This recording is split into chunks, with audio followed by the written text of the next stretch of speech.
Yo, what's good, YouTube? Welcome back to another chill Marvel Snap video. I am Sir Knight from the Snap Squad, and I am doing a deck profile today on what I believe is the best deck in Marvel Snap. And I'm not being hyperbolic.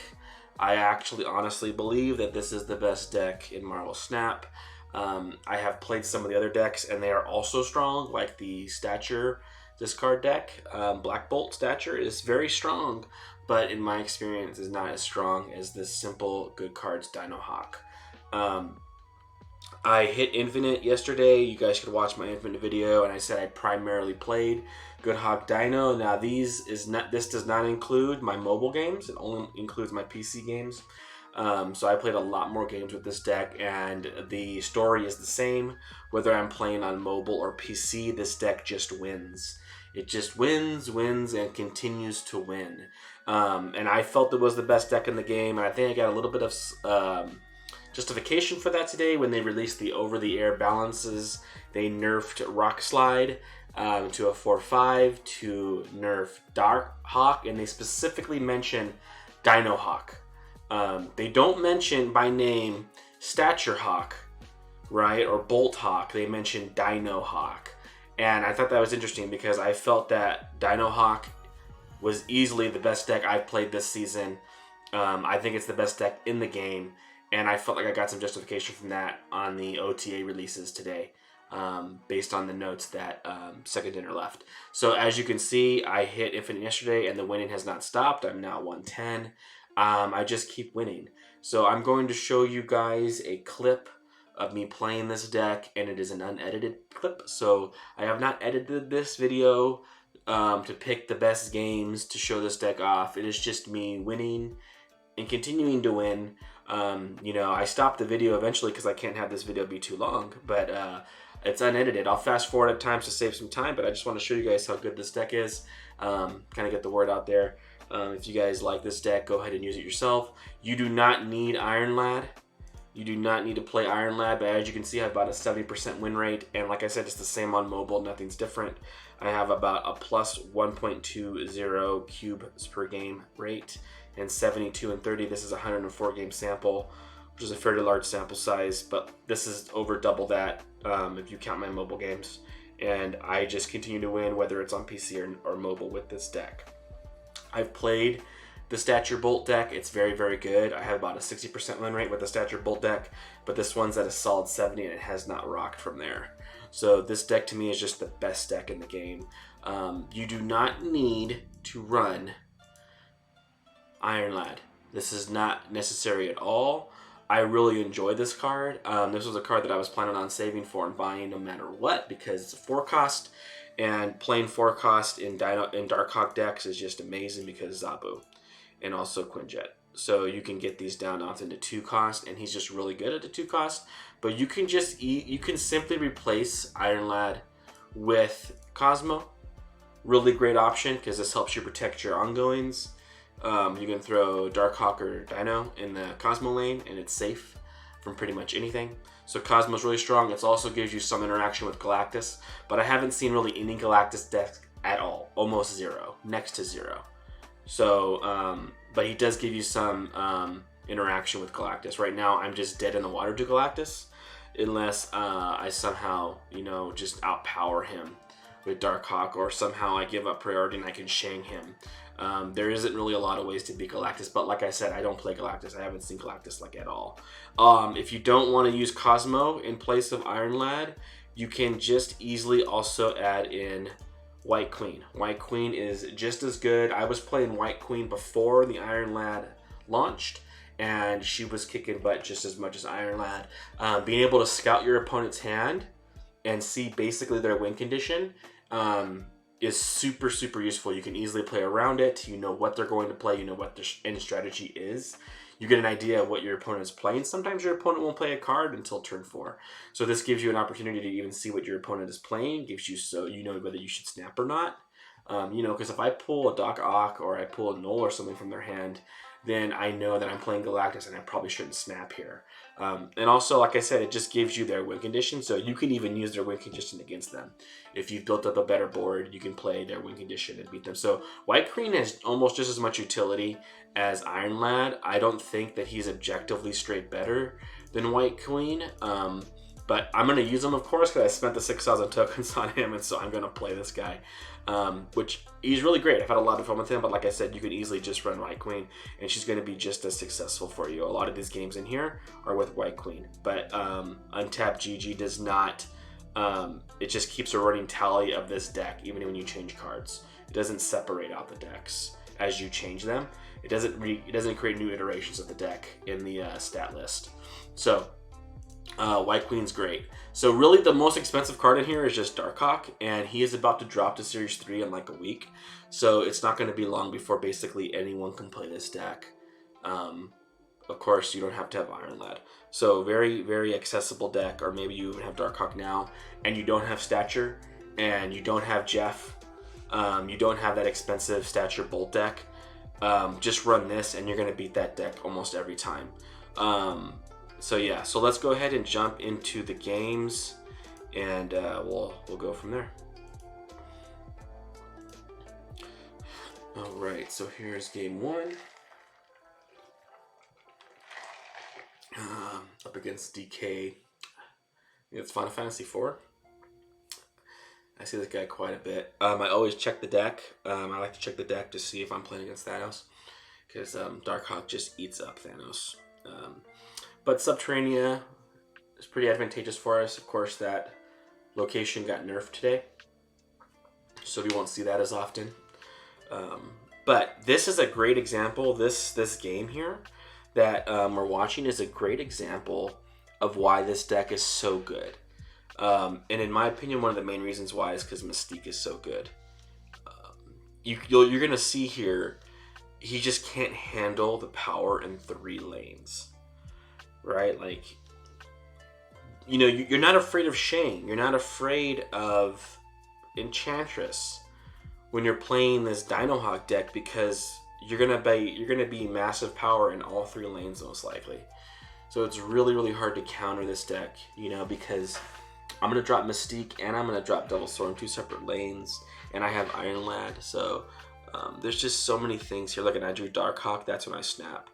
Like, the moment I drew Dark Hawk, I'm snapping. You know, because there's Subterranea, so there's no way that I can really lose this game, so I'm snapping here. Turn 4 is a good snap. He's going to bite. That's a really cool variant, man. Deathlock. It's a really sweet variant. So, I'm going to play Mystique. And I'm going to play Sentinel. And Kleintar. And then, I mean, obviously he can just Shang my Darkhawk, which I'm kind of expecting that, but I have priority, so I know Mystique will go off. So now I have 2 20s. How is he supposed to Shang both those? There's no way he's going to be able to Shang both those lanes. So he waves. I'm totally fine with that. I have so much power in Baxter and Subterranea, and I drop Devil Sword. That's going to be another 15 power. So even if he Shangs or... you know, Shangs me mid, he Enchantresses mid. So he shuts off Darkhawk, but that's fine. He can't deal with the other 2 lanes. So even stealing the 3 from Baxter just isn't enough. So that's a really great example of the power level of this deck. You can see that I still had just too much power in the other 2 lanes, even though he Enchantressed my Darkhawk. So this is just kind of kicking the pants, man. Like, Mystique is what really puts this deck over the top. I'm telling you, Mystique is what makes this deck so strong. So you can see some of my climb here. This is the collection reward here I grew. And then what I like to do is I fool around a little bit between matches, because I don't want to queue into the same person over and over and over and over again. So I usually wait a minute or so before I queue again. Because it happens so frequently, you know, like you just hit Q again and you just put the exact same guy, you know, so don't like that happening. So Wakanda's a great location for us. We don't have to run armor here in order to protect our guys. Wakanda can't be Mystique, Enchantress, sorry. So if you play armor and they Enchantress your armor, it lets them, destroy your big guy with Shang. Wakanda can't be Enchantress, so Wakanda's nice. So what I'm deciding here is, do I play Quinjet and Wakanda, or do I play it in the unknown? I want as many slots available in Wakanda because that's one of my most valuable locations with that destruction protection. But I do know that I do want to start to fill it up. I don't want to waste it. So I see he plays Squirrel Girl, so I do expect a Killmonger. So I throw Korg in Wakanda just to protect 2 power. Even though that I'm most likely going to lose Quinjet here if he plays Killmonger. So that's where my mindset is on this play here. So we're still waiting for this guy to decide. Still waiting. He does play Killmonger. So he plays Killmonger, destroy my Quinjet. Which is perfectly fine. I don't really have a way of utilizing Quinjet at the moment anyways. So I just Iron Lad mid to contest his Killmonger.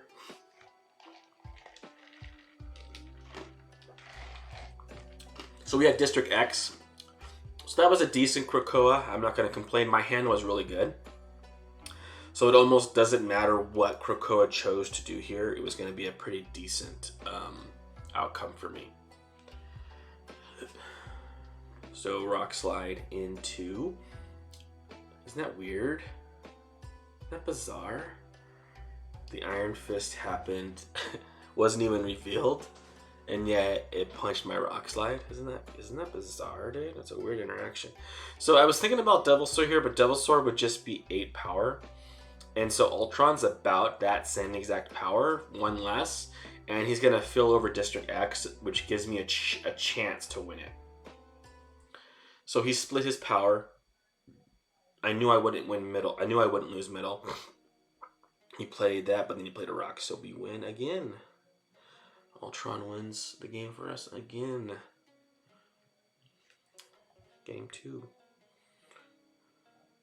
And you can see that it's the exact same cube count as the previous. No edits here. Straight to the next game. Once again, I am unlocking quest, wasting some time. And here's the next game. I always play Quinjet first. The reason why you play Quinjet, when you have Quinjet and Korg in your hand, you almost always play Quinjet first, just in case you top deck a Sentinel. Because if you draw a Sentinel, then you can play Sentinel turn 2, right? And then you can start getting that 1 mana Sentinel rolling, and you can always play that with a Korg later or at the final turn with a 4 cost. So Korg will always fill a curve. You want to get Quinjet down just in case you draw that Sentinel. You want to draw that Sentinel and get that bonus with Quinjet. So I always play Quinjet over Korg first. But I kind of messed up by playing Quinjet into Lechu Gilia. That was terrible. I added rocks to my deck when I didn't have to, but it shouldn't matter. So I copy Dino. And pro tip, Mystique can still copy Iron Lad. So even though Iron Lad was an on reveal, it basically assumes the ongoing effect of Devil Dinosaur. So Mystique is looking at an ongoing minion when it looks at Iron Lad. So long as Iron Lad copied an ongoing minion. So one thing I like about Iron Lad too, it kind of lets you see your next draw. So I've used that information to help me snap. Because if I see that I'm going to draw a double dino, that really is great news. So it's basically like I have 2 double dinos, so I usually can snap after that. So Iron Lad is pretty awesome in that regard too. It helps you with the snap game. So my opponent played his own Iron Lad, and I believe he copied Jeff. So here, I don't want to play cards because it just makes my Mystique and Iron Lad weaker. Right, so if I play Korg, I'm not really gaining any power from that. There's no reason to play Shang yet. And I could just play Double Dinosaur turn 6, but they played Magic. So Rock Slide's pretty good. It's worth the power I get to lose 2 power from my hand, because playing Rock Slide means I lose 4 power, 2 from Iron Lad and 2 from Mystique. So Rock Slide is actually a net positive 2 power. So now that I've drawn Dark Hawk, I really don't care any longer about my hand size. Right, so here's what I'm deciding. Where do I play Dark Hawk? Dark Hawk's a great draw because I'm pretty sure the opponent's probably going to play an Electric Elia this last turn. I'm playing Shang mid, but that's only a net positive 6 power gain, because if he doesn't play anything into Atlantis, he'll gain 5 power, but I'll still win mid. So if he plays something into middle, then I'll definitely win because Shang will hit Sunspot. I love that I have Shang and I can really disrupt the opponent, but the opponent who has Shang against me can't really disrupt me, because look at, once again, I'm very strong on all 3 lanes, and he can't Shang all 3 lanes, right? So, I mean, I'm just fully confident that I'm going to win this match, and it's a snap match, of course. More cubes for me.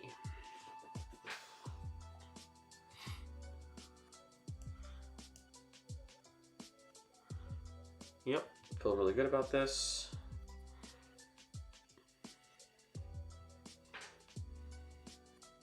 And he did play mid.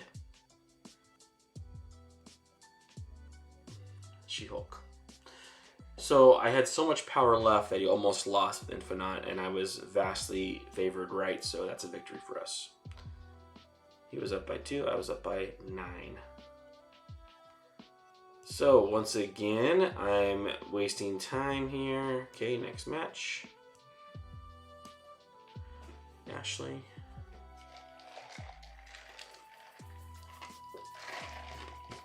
Korg is fine turn 1, like I said.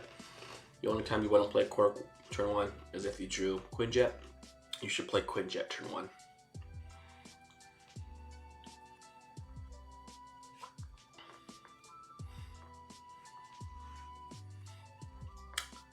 You gotta skip here, you gotta skip here, you gotta skip Collapse Mines, you gotta skip. You'll never fall into the trap of Stain, because you'll never get out of it. You rather skip the moment they come out, and instead of trying to figure out when to skip, and your opponent is playing and you're trying to figure out when to skip. It's just not a good situation to be in. Just always skip once you see it. So I was contemplating, do I move use Polaris to move Sunspot out of Camp Lehigh? But I gotta go with the Quinjet Sentinel synergies, and then also Polaris gets cheaper as well, because Polaris was added to my hand from Camp Lehigh. So Morbius is pretty scary. I don't necessarily want to play into the Morbius lane, so I kind of abandon it. My idea is kind of to abandon the Morbius lane.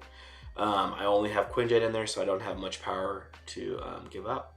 So I'm fine giving up that 2 power in order to not contest that Morbius lane. I don't really want to battle that Morbius lane. Now, turn 5, I do consider Polaris, because I think my thought process is I could possibly pull Morbius into the Dracula lane and put his 2 most powerful cards into one lane, and then I can kind of contest middle now. Like if I pull Morbius over, I can contest middle easily. But I decide against it, and I just go, you know what, I'm just going to go with the big power here because I have Agent Coulson. So I know that I'm able to drop quite a bit of power last turn to boost Devil Dinosaur to max power most likely. So that is the play. Devil Dinosaur is going to be huge here. Easily enough to contest Dracula. If this is discard, then his Apocalypse will probably be around 20 at most.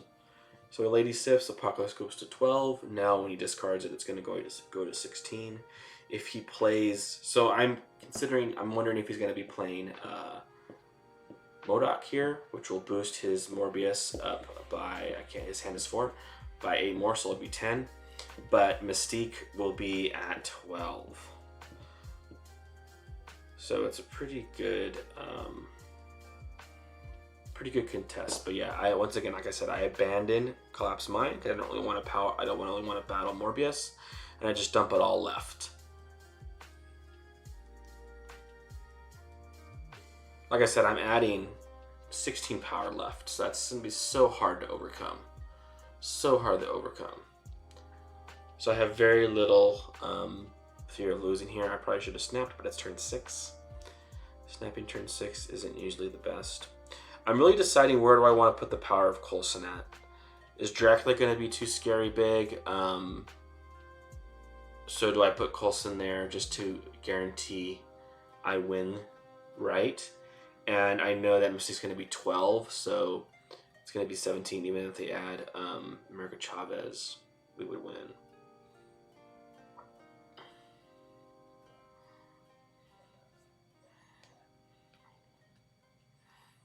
So that was my mindset with Agent. I knew that if they even played America Chavez, that we would win left still.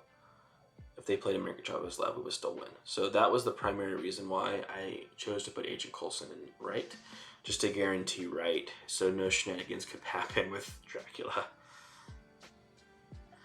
So another win for us. Play this out here. Okay.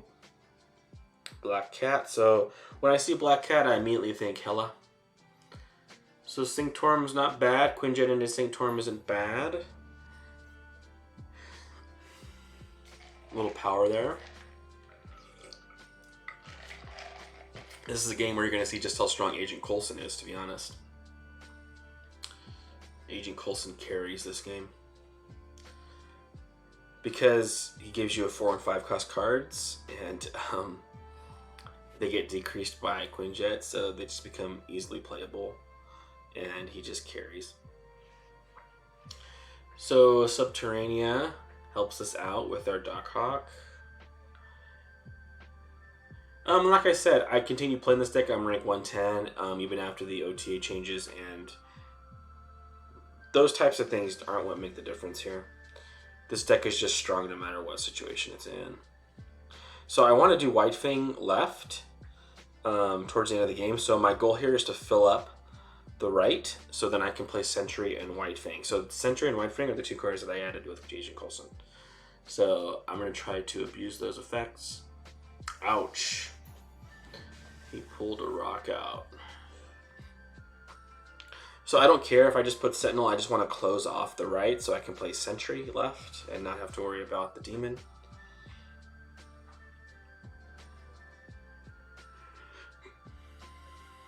And even if you play as Shang, I win.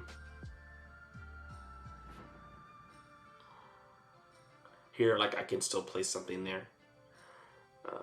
Well, if he played Shang here, like, that'd be sucky. But I could play a slot still. So even if they played Shang there, then I can play a card into that lane and win. That's why I was not worried about Shang at all there. And then I was worried about Hela. I knew that he discarded Black Cat, so I knew that he'd be adding 7 power to middle if he played Hela. So I was going to play White Fang, which is my own 7 power, and then Quinjet carries. And then Hela wasn't even enough to win left. Another victory.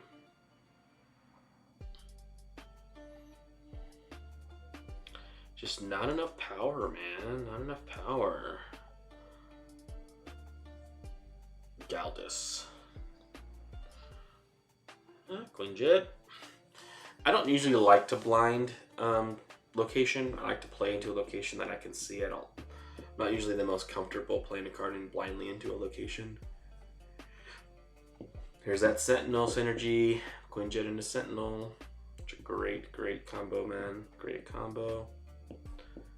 You're going to see how powerful Sentinel is here. Just adding so much power for free everywhere. Just dropping 1/3s all over the place. Especially when we have limited locations, those 1/3s can be pretty useful. I'm going to go ahead and forfeit my 5 power in Atlantis pretty early here. Put some pressure on the opponent. That if they just play 1 card there, they're going to have to commit more because I can play cards there and they can't really play cards there to lose that 5 power. So that's weird. I don't know what this guy's playing. He forges Deathlock. That's so strange. I don't think a bot can use that avatar, so I don't think this was a bot. That was pretty lucky, getting Blue Marvel. I should have snapped after that, especially after what my opponent played here. But playing Forge into Deathlock is really strange. I was expecting like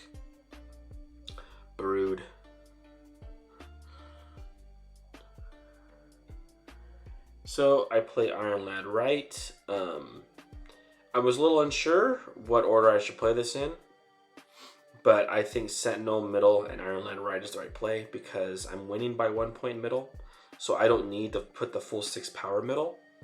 Adding Sentinel is like a net 4, and Iron Lad will put me up by a net 3, so they're kind of like doing the same thing. So it gives me power in all lanes. And Dino, that's a snap. See, once I saw that I was going to draw Dino next turn, that's an immediate snap. Immediate snap.